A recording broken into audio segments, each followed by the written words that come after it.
UFC 248 was a weird night. I am so confused in so many directions. So here, let's just start the night off.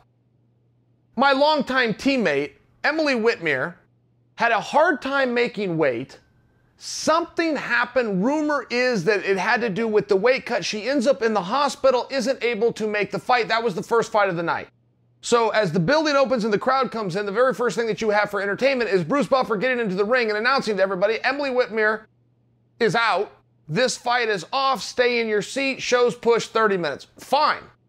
Terrible. All your thoughts with Emily. Weird start to the night. Great. Show gets kicked off. Deron Winn comes out. He's got some kind of heat with his opponent. I mean, there's some back and forth and some Twitter, and I missed some of it. A lot of people were telling me about it, but these two really want to fight each other. Deron, great wrestler, was never really able to find his wrestling. He ends up not only losing, he gets stopped, but that was kind of a bit of a surprise. You move forward to Sean O'Malley, who has been out for X amount of time, young in his career. That should affect him. Nope, turns out he looks better than he's ever looked. I mean, in many ways, it was Conor McGregor versus Cowboy Cerrone all over again. When you look at the time that was removed, what was expected in his performance, and then how he outshined his own coverage on this, that was a little bit strange. Fast forward all the way to the girls' fight, which goes down as not only the most activity in the history of a world title fight on both sides, but also goes down instantly as a classic. Instantly, it's got controversy, split decision. The queen returns, the champion remains, and it appears that now a rematch is in order. Moving to the main event, where Adesanya comes out exactly like he said he's going to do, takes the ring. Romero throws out something that's confusing, baffling, and now very little activity ensues. You end up with a snooze fest that you have to go to the judges. The judges see it all over the board, but they do have one thing that they agree on, which is they all believe that the champion, Adesanya, did enough to leave with the championship. Great, that sets up a fight with Paulo Acosta, which Izzy tried to address from the cage, looks over, and Costa's seat is all of a sudden empty. Costa's in the back, throw to the shot in the back, where Brett Okamoto grabs Paulo Acosta, and Paula said that he left because he was sad, that the fight made him sad. Now, I think that that is a word that was lost in translation as he is getting new and better at English, but maybe it wasn't.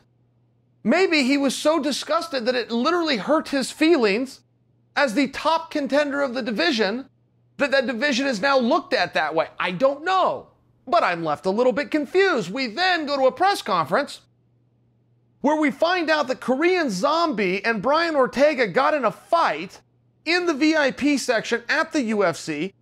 Police were involved. Ortega's the one that did the slapping. Then it turns out that Ortega didn't slap the Zombie. It's now being reported that Korean Zombie's friend is the one that actually took the hit. Okay, again, more questions. And then it gets revealed to us that the light heavyweight division, they would like to rematch John Jones with Reyes, but that John Jones is lobbying to fight Jan. I don't have a big problem, however, that shoe drops. John Jones is going to do both of those fights. He's going to fight Jan and he's going to fight Reyes. The question right now is in what order? But we are now left with still speculation on that. I mean, there's so many things that are going around and around. Oh, and by the way, I almost didn't even mention it to you guys. Paul Felder, one of the toughest guys you're ever going to see, ever, in any sport.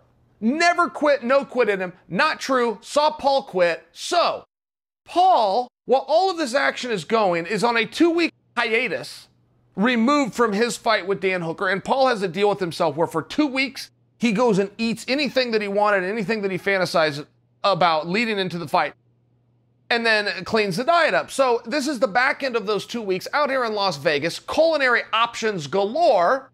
Paul decides he's gonna do something called like a 10,000 calorie challenge, where within one day he needs to consume 10,000 calories, okay? He did 2 donuts before I saw him, 3 bags of chips in my presence, 3 sandwiches in my presence, washed those down with 2 Coca-Cola, then put in an order, got more donuts sent up to him, of which he ate 2 of in front of me. Roughly 7,000 calories he thought he had consumed for the day, and said, you know what, I need a break. I'm not going to see those other 3,000. So, I mean, as far as Paul Felder never quitting anything,